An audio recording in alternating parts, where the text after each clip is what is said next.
तो हेलो मेरे प्यारे दोस्तों, कैसे हैं आप सब।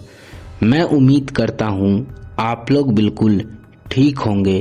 तो यह कहानी जो आप लोग सुनने जा रहे हैं यह एक सच्ची घटना पे आधारित है। कहानी अगर पसंद आता है तो प्लीज़ यह वीडियो को एक लाइक कर दें। आइए कहानी को शुरू करते हैं। उत्तर प्रदेश जिला उन्नाव के पास एक छोटा सा गांव है, बेल गांव। इस गांव को जोड़ने वाली इकलौती पक्की सड़क अब खंडहर बन चुकी थी।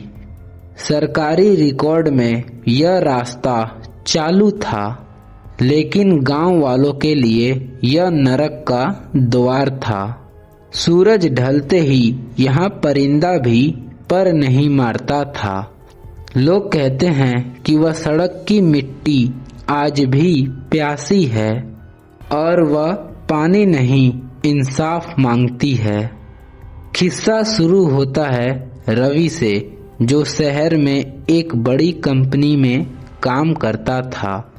3 साल बाद वह अपनी बहन के शादी के लिए गांव लौट रहा था। शहर के चकाचौंध में रहने वाले रवि के लिए भूत प्रेत सिर्फ कहानियों का हिस्सा थे। रात के करीब 11:30 बज रहे थे। उसकी पल्सर बाइक सन्नाटे को चीरते हुए आगे बढ़ रही थी। गांव अभी भी 15 किलोमीटर दूर था। तभी उसे वह मोड़ दिखा जहां से खूनी रास्ता शुरू होता था। उसके कान में बड़े बुजुर्गों की बातें गूंजी। तारांकन, रवि बेटा, रात बिरात वह रास्ते मत जाना, वहां हवा बदल जाती है। पर रवि मुस्कुराया और मन ही मन बोला, यही शॉर्टकट है, 20 मिनट में मैं घर पहुंच जाऊंगा। उसने बाइक की रफ्तार बढ़ा दी। सड़क के दोनों ओर घने बबूल के पेड़ थे, जिनकी टहनियां अंधेरे में कंकालों की हाथ जैसी लग रही थी। अचानक हवा का रुख बदल गया। जो हवा गर्म थी वह बर्फ जैसी ठंडी हो गई। रवि के गले में एक अजीब सी जकड़न महसूस हुई। तभी उसके हेडलाइट के रोशनी में बहुत दूर एक काली सी धुंधली आकृति दिखी। एक औरत बीच सड़क में खड़ी थी। रवि ने जोर से ब्रेक मारा। टायर सड़क में घिसटते हुए एक तीखा आवाज में रुका। दिल की धड़कन कान के पास सुनाई दे रही थी। उसने देखा वह एक साधारण औरत लग रही थी। सफेद सूती साड़ी जो जगह जगह से फटी हुई थी। उसके बाल कमर तक खुले थे, लेकिन चेहरा नीचे की ओर झुका हुआ था।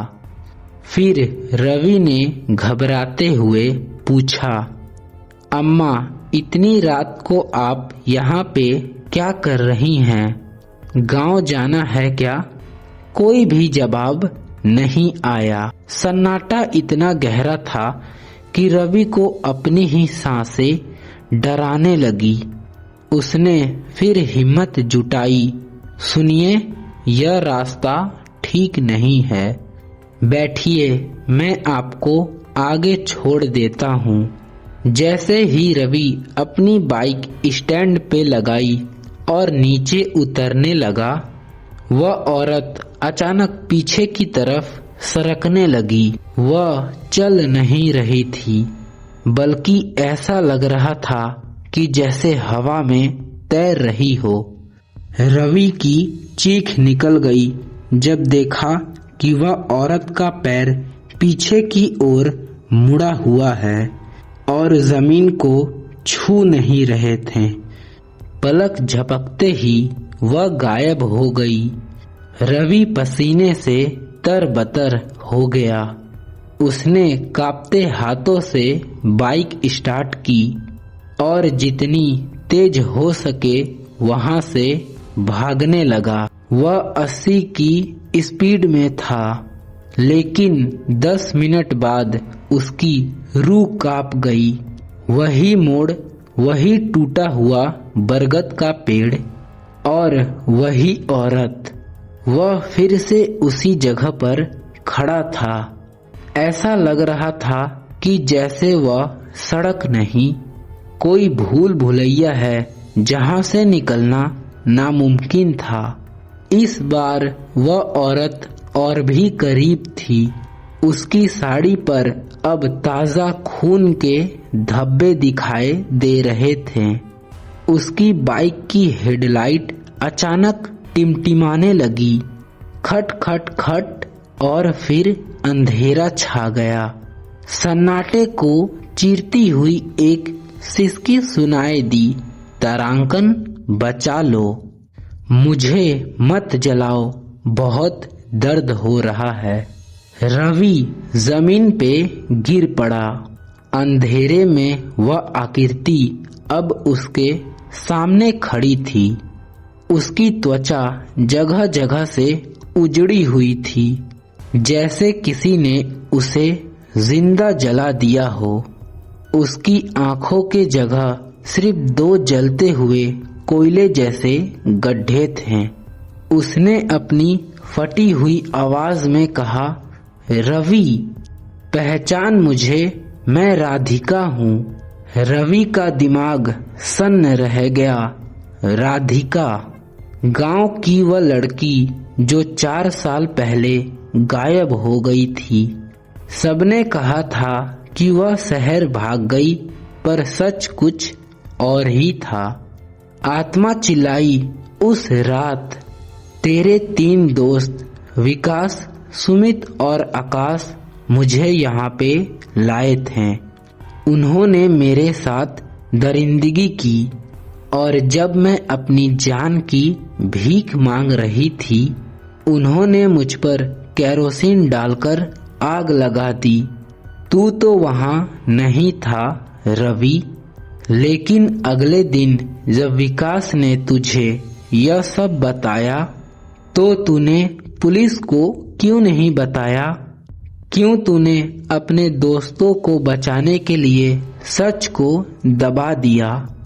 रवि के मुंह से शब्द नहीं निकल रहे थे।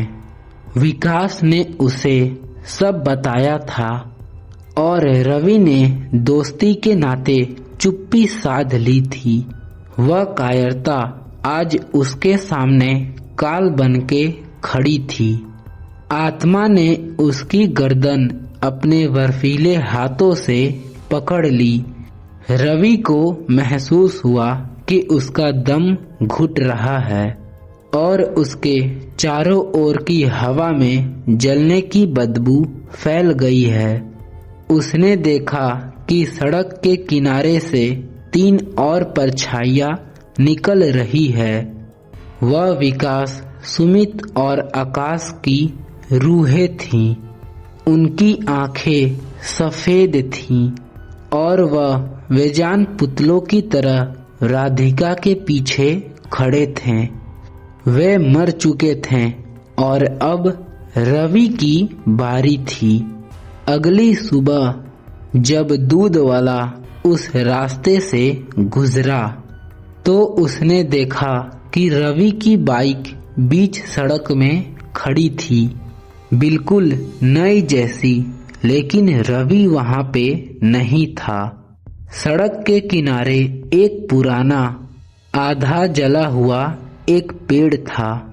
उस पेड़ से रवि की लाश लटकी हुई थी। पुलिस को कोई सुराग नहीं मिला, न कोई निशान। बस रवि के चेहरे पर एक ऐसी दहशत जमी थी, जिसे देखकर पोस्टमार्टम करने वाला डॉक्टर का भी रूह कांप गया। आज भी बेल गांव के लोग वह सड़क पे नहीं जाते, कहते हैं कि राधिका को अब भी तलाश है उन लोगों की जो जुल्म देख के भी खामोश रहते हैं, क्योंकि खामोश रहने वाला भी गुनहगार का बराबर रहता है। चेतावनी, अगर आप सुनसान सड़क में किसी सफेद साड़ी वाले औरत को देखते हैं तो आप लोग रुकिएगा मत, क्योंकि बदला कभी खत्म नहीं होता, वह सिर्फ अगले शिकार का इंतजार करता है। तो यह कहानी अब समाप्त होती है। कहानी आप लोगों को कैसा लगा? अगर यह कहानी आप लोग अंत तक सुने हैं तो प्लीज़ एक प्यारा सा कमेंट कर दीजिएगा, ताकि मैं अगला कहानी इससे भी डरावनी और खौफनाक ला सकूं। तो आज के लिए इतना ही, मिलते हैं नेक्स्ट वीडियो में। Bye bye.